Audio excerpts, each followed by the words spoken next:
नमस्कार विद्यार्थी मित्रांनो, स्वागत आहे तुमचं चाणक्य ई एज्युकेशन प्लॅटफॉर्म या तुमच्या यूट्यूब चॅनलवरती। विद्यार्थी मित्रांनो, संयुक्त गट व कंबाईनच्या पूर्वपरीक्षेसाठी अवघे काही तासच आता बाकी आहेत। तर तुमचा परीक्षेच्या आदल्या दिवशी आणि परीक्षेला त्या हॉलमध्ये बसल्यानंतर काही गोंधळ उडू नये व कोणत्याही प्रकारच्या चुका होऊ नयेत, त्यासाठी आपण आपल्या चॅनलद्वारे तुम्हाला काही आयोगाने दिलेल्या इम्पॉर्टंट इन्स्ट्रक्शन, जसं की एक्झामिनेशन हॉलमध्ये जाताना तुम्हाला आतमध्ये कोणकोणत्या गोष्टी न्यायला परमिशन आहे ते डिटेलमध्ये आयोगाने सांगितलेलं आहे। त्यानंतर तुम्हाला तिथे प्रश्नपत्रिकेचा क्रमांक उत्तरपत्रिकेवर तुमच्या एकदा तुम्ही एंटर केला तर तुम्हाला कोणकोणत्या गोष्टींची परमिशन मिळणार नाही हे सुद्धा सांगण्यात आलेलं आहे। आणि तिसरी गोष्ट, तुम्ही ज्या आन्सर शीट असते तुमची त्याच्यावरचा जो काउंट असतो क्वेश्चन्स तुम्ही सोडवल्याचा, त्याच्या संदर्भात सुद्धा महत्त्वाची इन्फॉर्मेशन, ते कुठे भरायचं असतं ते माहीत आहे, पण त्याच्या संदर्भात अजून ज्या विद्यार्थ्यांना माहीत नसतं ती सुद्धा इन्फॉर्मेशन तुम्हाला कामी येणार आहे। कारण अगोदरच आपल्याला वेळ कमी आहे आणि या गोष्टीत जर आपण वेळ घालवत बसलो आणि इन्स्ट्रक्शन आपल्याला माहीत नसतील तर त्याचा तुम्हाला एकाच दुसऱ्या प्रश्नाला फटका बसू शकतो। आणि जे नवीन विद्यार्थी आहेत त्यांच्यासाठी OMR शीट कशी भरायची त्याच्याबद्दल पण आपण इथे माहिती दिलेली आहे। काही जनरल इन्स्ट्रक्शन्स ज्या तुम्हाला द्यायच्या होत्या त्या आपण आपल्या चॅनलद्वारे देणार आहोत। विद्यार्थी मित्रांनो, आता अजिबात कुठलाही प्रेशर, कुठलंही टेन्शन घ्यायचं नाही। आता तुमचा अभ्यास झालेला आहे असंच समजा। फक्त आत्ता इथून पुढचे जे काही तास आहेत या तासांमध्ये तुमचा इथून मागे जो काही अभ्यासाचा टेम्पो किंवा मोशन किंवा जे काही स्पीड असेल ते आहे असं मेंटेन करण्याचा फक्त प्रयत्न करा। नवीन काही या तासांमध्ये करायला जाऊ नका। अनइम्पॉर्टंट म्हणतोय मी, अनइम्पॉर्टंट कॉल्स, अनइम्पॉर्टंट व्यक्ती आणि अनइम्पॉर्टंट गोष्टी या टाळण्याचा शक्यतो प्रयत्न करा। कोणत्याही गोष्टी ज्या तुम्हाला डिस्टर्ब करतील अशा गोष्टींमध्ये आता सध्या तरी तुम्ही पडू नका। जास्तीत जास्त स्वतःमध्ये राहा आणि जास्तीत जास्त एक्झामच्या त्या पूर्ण अशा ॲटमॉस्फिअरमध्ये स्वतःला इन्व्हॉल्व करून घेण्याचा प्रयत्न करा। ओके। आणि सगळ्यात महत्त्वाचं विद्यार्थी मित्रांनो, तुम्हाला कॉन्फिडन्स येण्यासाठी आणि चांगलं फील होण्यासाठी आज संध्याकाळी झोपण्यापूर्वी फक्त एवढाच विचार करा की उद्या मला पेपर चांगला गेलेला आहे, उद्या मी सगळे क्वेश्चन्स जास्तीत जास्त तुमचा जो अटेम्प्ट ठरला आहे तेवढे अटेम्प्ट केलेले आहेत। आणि महत्त्वाची त्यामध्ये गोष्ट की मी सगळे प्रश्न व्यवस्थित वाचलेले आहेत। प्रश्न वाचताना कोणत्याही प्रकारची गडबड केलेली नाही आणि त्यानंतर ज्या प्रश्नाचं उत्तर आहे तेच उत्तर मी त्या क्रमांकापुढे OMR शीटवरती सर्कल जो आहे तो डार्क केलेला आहे। वर खाली सर्कल डार्क करायचा अजिबात मी केलेले नाहीत आणि सिली मिस्टेक मी अजिबात उद्या करणार नाही आहे। ज्या काही किरकोळ चुका असतात आणि ज्यामुळे तुमचे मार्क्स जातात अशा प्रकारचं मी कोणतीही गोष्ट करणार नाही, हे लक्षात ठेवा। आता विद्यार्थी मित्रांनो, आयोगाच्या सगळ्यात महत्त्वाच्या कोणकोणत्या इन्स्ट्रक्शन्स आहेत ते आपण पाहूया। डिटेलमध्ये पहा। हे पहा, सगळ्यात पहिली, परीक्षा कक्षामध्ये फक्त खालील साहित्य घेऊन जाण्यास परवानगी राहील।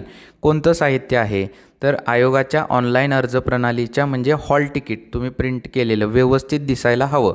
दुसरं पहा, काळ्या शाईचे बॉल पॉईंट पेन। ओके। त्यानंतर मूळ वैध म्हणजे व्हॅलिड तुमचं जे काय ओळखपत्र आहे ते, आणि मूळ वैध ओळखपत्राची सुस्पष्ट छायांकित प्रत म्हणजे ओळखपत्र ओरिजिनल आणि त्याची एक स्पष्ट अशी झेरॉक्स। ओके। त्यानंतर मास्क आणि तुमचे हँड ग्लोव्स तुम्ही नेऊ शकता। फेस शिल्ड आणि हँड सॅनिटायझरची पिशवी किंवा बॉटल ही सुद्धा तुमची तुम्ही नेऊ शकता आणि ती ट्रान्सपरंट पिशवी हवी। ओके। सेकंड इन्फॉर्मेशन पहा, खूपच महत्त्वाची आहे। उत्तरपत्रिका म्हणजे आपली जी आन्सर की असते त्यावरती नोंदवलेल्या उत्तरांची संख्या नमूद करण्यासंदर्भात उमेदवारांना विशेष सूचना। आता हे आपल्याला माहीत नसतं विद्यार्थी मित्रांनो, बऱ्याचशा लोकांना, बऱ्याचशा विद्यार्थ्यांना याची माहिती आहे।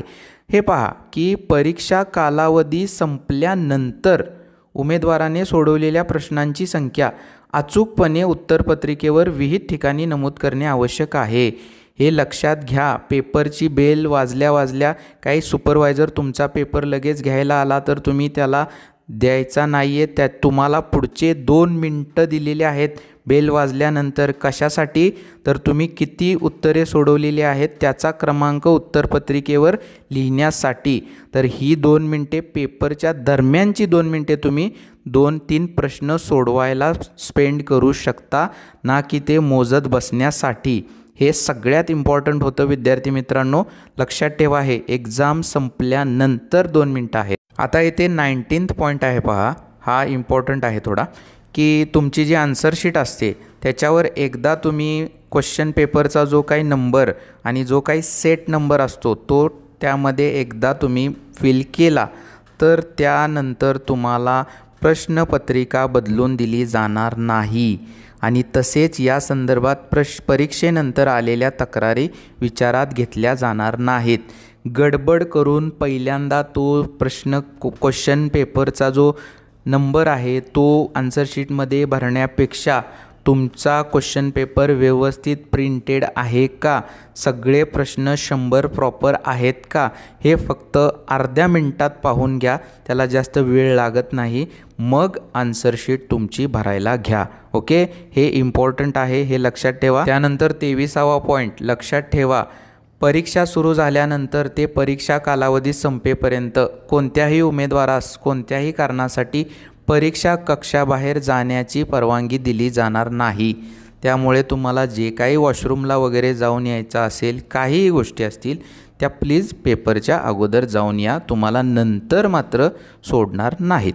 आणि पुढचा पॉईंट पहा, 29वा, सगळ्यात इम्पॉर्टंट. आता हे काही केंद्रांमध्ये असं होतं, काही सेंटर्समध्ये तुम्हाला हे असं काय म्हणतो याचं इम्प्लिमेंटेशन केलं जातं, काही सेंटर्समध्ये केलं जात नाही. आता यातला 29.2 पहा, परीक्षा कक्षामध्ये मुखपट, मास्क, हँड ग्लोव्ज, सॅनिटायझरची लहान पिशवी म्हणजे पाऊच असलेले प्रत्येक एक किट उमेदवारांना उपलब्ध करून देण्यात येईल. त्याचा वापर उमेदवारांनी परीक्षेच्या संपूर्ण कालावधीमध्ये करणे अनिवार्य आहे. विद्यार्थी मित्रांनो, एक लक्षात ठेवा, तुम्हाला एक महत्त्वाची टिप देतो की जर तुम्हाला हँड ग्लोव्ज, सॅनिटायझर ही पिशवी जर आयोगातर्फे देण्यात आली नाही तर त्यावेळी त्या पेपरच्या दरम्यान कोणत्याही सुपरवायझरशी तुम्ही वाद घालू नका. आपल्या पेपरवरती फोकस द्या, कारण त्या लोकांना याचा काही फरक पडणार नसतो. फरक पडणार असतो तो आपल्याला. आपली 5-1 मिनटं जर वाया गेली त्यात तर आपल्याला मोठा फटका बसण्याचे चान्सेस असतात. त्यामुळे शांततेत तुम्ही जर स्वतःचं घेऊन गेला तर ते बरं होईल. ओके, आणि हे तुमच्या पुढे समरी दिसत आहे पहा, की आपल्याला परीक्षेसाठी काय काय घेऊन जायचं आहे. आणि आता पुढे OMR शीट कशा प्रकारे भरायची आहे, जे नवीन विद्यार्थी असतील त्यांच्यासाठी पहा, स्क्रीनवरती दिसत आहे की कुठे कोणकोणत्या गोष्टी एंटर करायच्या आहेत. यामध्ये पहा, सेंटरमध्ये हॉल तिकीट मी इथं हे केलेलं आहे आणि खाली क्वेश्चन पेपर आहे. तर कोणत्या गोष्टी, ग्रुप कुठे टाकायचा आहे, क्वेश्चन पेपरचा नंबर कुठे इन्सर्ट करायचा आहे, त्यानंतर तुम्हाला जो काही विषयाचा कोड असेल, विषयाचा संकेतांक आहे तो सुद्धा कुठे एंटर करायचा आहे. त्यानंतर तुमचा ग्रुप जो असतो तो 2 ठिकाणी एंटर करावा लागतो. ह्या सगळ्या ज्या डिटेल गोष्टी आहेत त्या तुम्ही एकदा हा व्हिडिओ पॉज करा आणि डिटेल व्यवस्थित नंबर वाईज पाहून घ्या. नंबर मॅच करा, त्या गोष्टी तिथे भरायच्या आहेत. आणि तुम्हाला जर याची इमेज हवी असेल तर कमेंट बॉक्समध्ये तसं कमेंट करा.